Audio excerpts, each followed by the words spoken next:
Hello everyone, welcome back to the channel. So आज हम class 10 Hindi स्पर्श बुक का तातरा बामिरो कथा पढ़ने जा रहे हैं, जिसके लेखक है लीलाधर मंडलोई। तो सबसे पहले हम लेखक का परिचय देखेंगे, फिर पाठ परिवेश देखेंगे, चैप्टर्स का मेन पार्ट्स देखेंगे, उसके बाद हम पढ़ेंगे तातरा बामिरो कथा का समरी।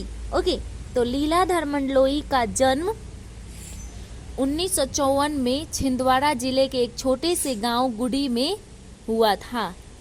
लीलाधर मंडलोई मूलतः कवि है। उनकी कविताओं में छत्तीसगढ़ अंचल की बोली की मिठास और वहां के जनजीवन का सजीव चित्रण है। अंडमान निकोबार द्वीप समूह का जनजातियों पर लिखा इनका गद्य अपने आप में एक समाज शास्त्रीय अध्ययन भी है।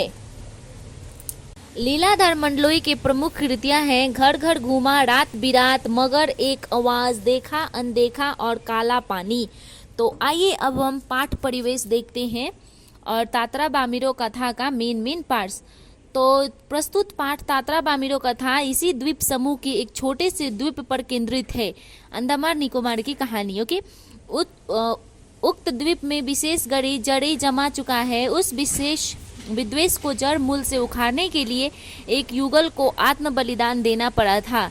उसी युगल के बलिदान का कथा यहाँ बयान की गई है। सब प्रेम सबको जोड़ता है और घृणा दूरी बढ़ाती है।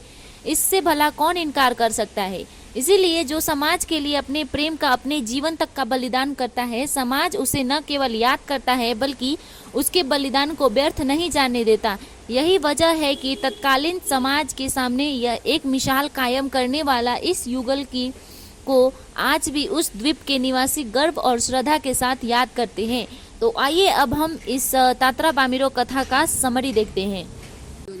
तो यह पाठ अंडमान निकोबार द्वीप समूह के एक प्रचलित लोक कथा पर आधारित है। ओके, तो अंडमान निकोबार दक्षिण द्वीप लिटिल अंडमान है, जो कि पोर्ट ब्लेयर से लगभग 100 किलोमीटर दूर पर है। इसके बाद निकोबार द्वीप समूह का पहला प्रमुख द्वीप पर निकोबार है, जो लिटिल अंडमान से 96 किलोमीटर दूर है। पौराणिक जनश्रुति के अनुसार ये दोनों द्वीप पहले एक ही थे। इनके अलग अलग होने के पीछे लोक कथा आज भी प्रचलित है। जब दोनों द्वीप एक थे तब वहाँ एक सुंदर सा गांव था, जहाँ एक सुंदर सा शक्तिशाली युवक रहा करता था, जिसका नाम तातारा था। वह एक नेक और ईमानदार व्यक्ति था और सदा दूसरों की मदद के लिए तत्पर रहता था। निकोबारी उसे बेहद प्रेम करते थे। वह अपने गाँव के लोगों के साथ सारे द्वीप की सेवा भी करता था। वह पारंपरिक पोशाक में रहने के साथ अपनी कमर में सदा एक लकड़ी की तलवार बांधे रहता था। वह कभी तलवार का उपयोग नहीं करता था। लोगों का मत था कि तलवार में दैवीय शक्ति थी। एक शाम तातरा दिन भर के अथक परिश्रम के बाद, मतलब दिन भर परिश्रम करने के बाद, समुद्र के किनारे टहलने निकल पड़ा। सूरज डूबने को था। समुद्र की ठंडी ब्यारें आ रही थी। पंछियां अपने घरों को वापस जा रही थी। तातारा सूरज की अंतिम किरणों को समुद्र पर निहार रहा था। तभी उसे कहीं पास से एक मधुर संगीत गूंजता सुनाई दिया। सुध बुध खोने लगा। लहरों की एक प्रबल वेग ने उसे जगाया। वह जिधर से गीत के स्वर आ रहे थे उधर बढ़ता गया। उसकी नजर एक युवती पर पड़ी, जो कि वह श्रृंगार गीत गा रही थी। अचानक एक समुद्र लहर उठी और युवती को भिगो दिया, जिससे हड़बड़ाहट में वह अपना गाना भूल गई। तातरा ने विनम्रता पूर्वक उससे मधुर गायन छेड़ने को पीछे वजह पूछी। युवती उसे देखकर चौंक गई और ऐसे असंगत प्रश्न का कारण पूछने लगी।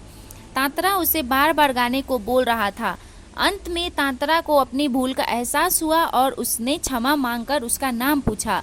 उसने अपना नाम बामिरो बताया। तातरा ने अपने आप नाम बताते हुए कल फिर आने का आग्रह किया। ठीक है, मतलब तातरा अपना नाम बताता है और बोलता है कि कल आप फिर आइएगा। बामिरो जब अपने घर लपाती पहुंची तो उससे भीतर से बेचैनी होने लगी। तो बामिरो कहाँ की रहने वाली थी? लपाती की। वो जब घर पहुंची तो उसके अंदर ही अंदर बेचैनी होने लगी। उसने तातरा के व्यक्तित्व में वह सारा गुण पाया जो कि अपने जीवन साथी के बारे में सोचती थी, परंतु उनका संबंध परंपरा के विरुद्ध था। इसलिए उसने तातरा को भूलना ही बेहतर समझा। किसी तरह दोनों की रात बीती। दूसरे दिन तातरा लपाती के समुद्र चट्टान पर शाम में बामिरो की प्रतीक्षा यानी वेट करने लगा। सूरज ढलने को था। सहसा तभी उसे नारियल के झुरमुटों के बीच एक आकृति दिखाई दी, जो कि बामिरो ही थी। मतलब सूरज ढलने वाला था और वो वेट कर रहा था, तभी बामिरो उसको दिखाई दी। अब रोज शाम में मिलते और एक दूसरे को एकटक निहारते खड़े रहते। लपाती के कुछ युवक ने उन दोनों के इस मूक प्रेम को भांप लिया और यह बात हवा की तरह सबको मालूम हो गई। परंतु दोनों का विवाह संभव न था, क्योंकि दोनों अलग अलग गांव के थे। सबने दोनों को समझाने का पूरा प्रयास किया, किंतु दोनों अडिग रहे और हर शाम मिलते रहे। कुछ समय बाद तांतरा के गांव पासा में पशु पर्व का आयोजन था। तांतरा जो था वो पासा गांव का था और बामिरो जी थी वो लपाती गांव की थी, जिसमें सभी गांव हिस्सा लिया करते हैं। पर्व में पशुओं के प्रदर्शन के अतिरिक्त युवकों की भी शक्ति परीक्षा होती, साथ ही गीत संगीत और भोजन का भी आयोजन होता। शाम में सभी लोग पासा आने लगे और धीरे धीरे विभिन्न कार्यक्रम होने लगे, परंतु तांतरा का मन इनमें न होकर बामिरो को खोजने में व्यस्त था। तभी उसे नारियल के झुंड के पीछे बामिरो दिखाई दी। वह तांतरा को देखते ही रोने लगी। तांतरा बिहल हुआ। रुदन का स्वर सुनकर बामिरो की माँ वहां पहुंच गई और उसने तांतरा को बुरा भला कहकर अपमानित किया। गांव के लोग भी तांतरा के विरोध में आवाज उठाने लगे। यह तांतरा के लिए असहनीय था। उसे परंपरा पर क्षोभ हो रहा था और अपनी असहायता पर गुस्सा। अचानक उसका हाथ तलवार के मुठ पर जा टिका और क्रोध में उसने अपनी तलवार निकालकर धरती में घोंप दिया और वहां अपनी पूरी ताकत लगाकर खींचने लगा। जहां से लकीर खींची थी वहीं से धरती में दरार आने लगी। द्वीप के दो टुकड़े हो चुके थे। एक तरफ तांतरा था और दूसरी तरफ बामिरो। दूसरा द्वीप धंसने लगा। तांतरा को जैसे ही होश आया उसने दूसरे द्वीप पर कूदकर सीरा पकड़ने की कोशिश की, परंतु सफल ना हो सका और वह नीचे की तरफ फिसलने लगा। दोनों के मुंह एक दूसरे से चीखें निकल पड़ी थी। तांतरा लहूलुहान मतलब खून से भरा हुआ था। बाद में उसका क्या हुआ कोई नहीं जानता। इधर बामिरो पागल हो गई और उसने खाना पीना छोड़ दिया था। लोगों ने तांतरा को खोजने का बहुत प्रयास किया, परंतु वह नहीं मिला। आज न तांतरा है न बामिरो, परंतु उनकी प्रेम कथा घर घर में सुनाई जाती है। इस घटना के निकोबारियों एक दूसरे गांव में वैवाहिक संबंध स्थापित करने लगे। तांतरा की तलवार के कार निकोबार में जो दो टुकड़े उसके दूसरा लिटिल अंडमान है। तो यहाँ पे लीलाधर मंडलोई जी का स्टोरी जो है, उनकी लिखी गई स्टोरी जो है तांतरा बामिरो कथा खत्म होती है। उम्मीद करती हूँ आपको ये वीडियो पसंद आ रहे हैं। वीडियो पसंद आ रहे हैं तो वीडियो को लाइक करें, चैनल को सब्सक्राइब करें। मैं मिलती हूँ आपसे नेक्स्ट वीडियो में। Till then bye bye, see you, take care.